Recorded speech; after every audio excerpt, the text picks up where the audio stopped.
Hey everyone, welcome back to Eat the Cake Anime. I'm your host, Jay Renee.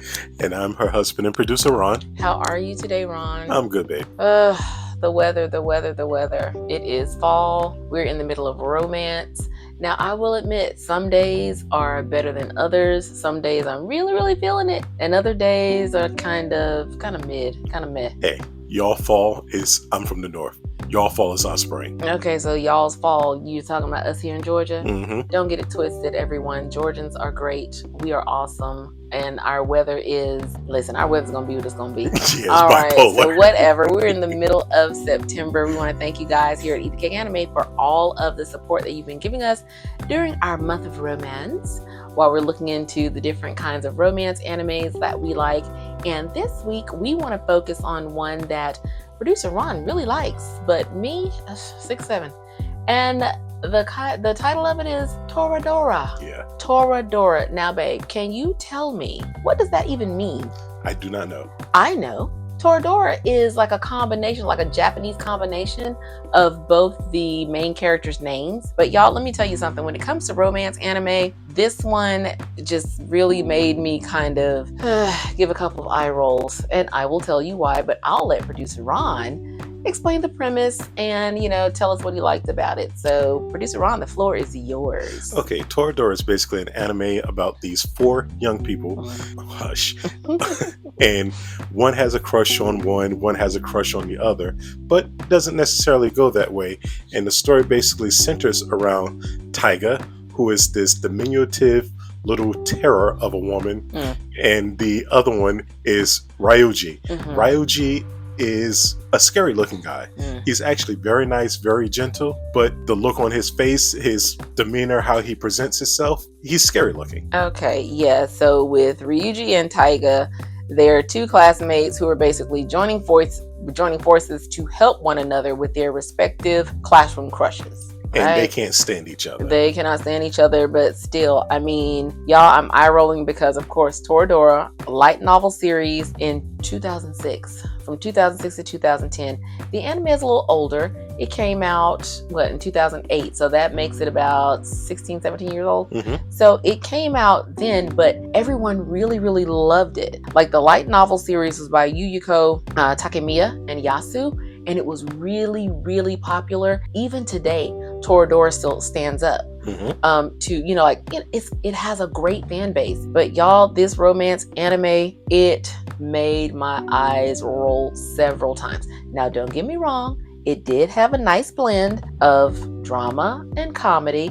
Like we talked last week about My Senpai is Annoying. We talked about certain tropes like the workplace settings, relationship evolution, things of that nature. I'm seeing a lot in the romance animes, the evolution of the feelings and, that slow burn thing. It does have its strong points because in Toradora, I will give it that. But everything else, oh my God, the typical tropes. Can we talk about that, producer Ron? Can we please? Go ahead. Listen, the misunderstood nice guy, Ryuji with the face, it all starts with, people see his face and they all automatically thinks that he's just like the worst thing ever, like this mean, tough guy, and then they see Taiga, she's known as a badass or whatever, but she's very small. Yeah, but she's very small and it's always something. And producer Ron is up here laughing and smiling because you guys, surprisingly, in our relationship, we get a lot of that, a lot of the misunderstood stuff. I am like 5'1" and some change. And no, I'm not diminutive. I see how you're looking, producer Ron. I'm not diminutive, but I'm significantly smaller than my husband, who everyone considers, like the muscle and like the mean guy, the protector, which is what you are, but you're not mean. You're not mean at all. Your size, belies, how nice you are and things of that nature. And why are you smiling like that? No reason. Whatever. And, Taiga, this little, whirlwind, you cannot compare me to her. The size, yes, maybe. But the way she goes, y'all, on and on with the insults and the bad attitude. Oh my God, the overused trope of like the little tough girl and the misunderstood nice guy and it just bothered me. It bothered me, babe. It really did. Sometimes maybe you hold up a mirror and you look at it too long, you don't recognize yourself. Are you talking to me? Or are you talking to our audience? Okay, you know what? I would say the views on this podcast don't necessarily reflect, but anyway, but y'all, I'm telling you that the typical tropes of that with like, oh, they don't understand one another, and then the confusion, that the romantic confusion and the misunderstandings that take place between Taiga, Ryuji, and their respective crushes. The guy, oh god, what is his name? I forgot it just that fast. Yasuko. Okay, so Yasuko is Ryuji's best friend, and they're in the same class, and he's more of a studious type guy. He is the class vice president, I do believe. And that's who Taiga loves. That's who she's in love. And y'all, she goes from this little firecracker to whenever he's around, she gets tongue-tied, she gets nervous, like the nerve show and all that stuff. And I'm just like, oh, okay, all right. But she treats Ryuji like anything. A pet. Yeah, I hate that. I hate stuff like that. And then you have Ryuji, his crush. Minori. Okay, so Minori is the nice girl, and she seems like an airhead, but then she seems like a positive thinker and this and that. And once again, when Ryuji sees his crush, it's more of a, yeah, we can. So, the tongue tied and the nerves. And while it's cute for a while, to me, it's like, okay, enough. Because then it starts to affect another thing that bothers me. The pacing around the mid-series episodes, everything is just so slow. The back and forth with all of these misunderstandings and romantic confusion. How did you like this anime so much? I actually really enjoyed it. I mean, aside from the hour dichotomy in respects to it, which happened much, much later, I actually thought it was like really cool because it was like, the supposed tough guy who's not really a tough guy, who's actually a very nice dude, and this little short ball of fire who's running around and got everybody terrified that this mouse walking down the hall. Yeah. It was like pretty cool. Yeah. And then one of the things that I like about it was Ryuji's mom. Ryuji's mom is what we call her, a barkeeper. This is like a bottle girl. Yeah, she's like a bottle girl at one of the little God, I was gonna say the little nice places, but the little, how they have in Shinjuku. Yeah, how they have like the happy hour fun time, whatever. And she's like a bottle girl, a hostess. Yeah, there you go. Let's call her a hostess. God, it took me a minute to figure that out. So yeah, what about her? She's a hostess, but she is a drunk, nice woman, but she's not promiscuous or anything along those lines. She fell in love with Ryuji's father.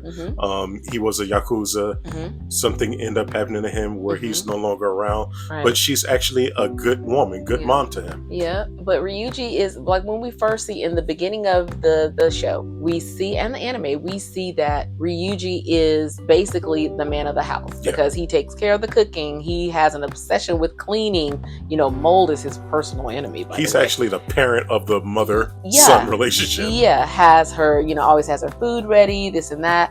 Then with Taiga, he finds out that she lives close, and he goes to her place, and basically he becomes sort of an unofficial big brother slash caregiver type deal. But of course we know that that's not the ultimate goal. But y'all, the tropes, oh my god. And maybe it's because it's an older anime, the tropes are just so overused. I'm just like, okay, here we go. It's good. It's all right. I wouldn't say it's good.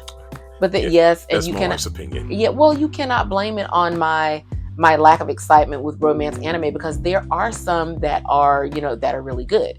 But of course, there's some. Okay, so let's do a deeper dive into Toradora. Okay. This is high school. There are misunderstandings that abound. But what about the premise? And we're not trying to give everything away, but what about the initial premise that everybody just naturally assumed that Ryuji and Taiga were together because he was doing the basic things, like kind of helping her with her her everyday life? Well, it's high school. People are, let's be honest, people are slow. Wow. They believe in simple look at it perceptions. They don't have enough worldly knowledge or worldly experience to know, okay, sometimes they're just like cool or just friends, and they might perceive like the simplest gestures as something more than what they really are. Okay. Well, I mean, yeah, in this day and age, but think about it. In this day and age when young adults and couples have access to so much technology, one of the things that I used to lament when I worked in school systems was the fact that young adults have whole relationships via text message. They have whole relationship sagas and deep and meaningful conversations via text and Snapchat. But then as soon as they're face to face, they clam up. They can't even make eye contact. So it's like, you're right. I mean, now we chose this anime, like I said, because for me, it had so many of the tired tropes, but I understand what you're saying.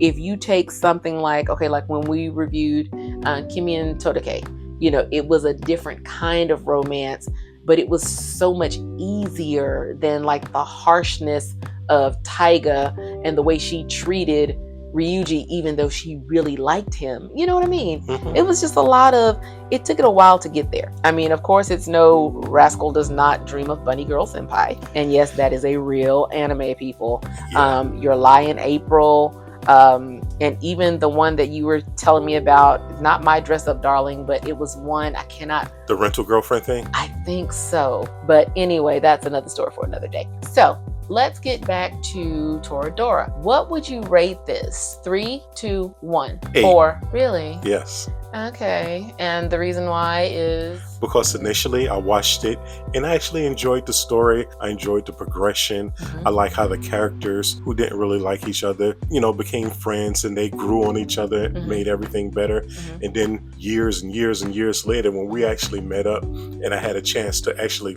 re-look at it and rewatch it. The parallels, you know, whatever. I see why you're snickering now. Okay, I get it. I can see that. Now, like I said, all these overused tropes, it reminds you of so many movies and so many shows, like basically too many to name.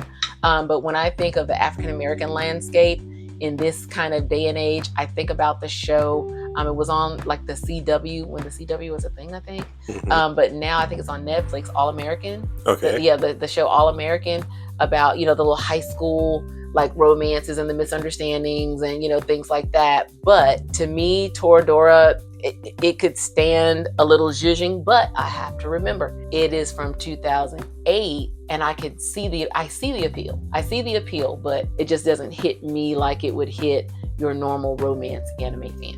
Yeah, and then for me, more towards like the ending of the particular anime, where everybody were drawing these different conclusions in respects to their relationships, like, oh, they're together, or they're leaving school, or they're graduating because people believe that Taiga was pregnant, and some things along those lines. And again, I'm not giving anything away because this is just some stuff that goes past the regular media. Well, yeah, because it spawned like an internet radio show. It was a light novel series, but it ended up being a manga, the anime, and a video game too, I think. So yeah, it does have a wide-reaching fan base, but that just lets you know what we say at Eat the Cake Anime. There is anime for everyone, for every interest, for every kind of curiosity. It's there, it's an anime, and it's for everyone. So yeah, I think we did a good one this week. Yeah.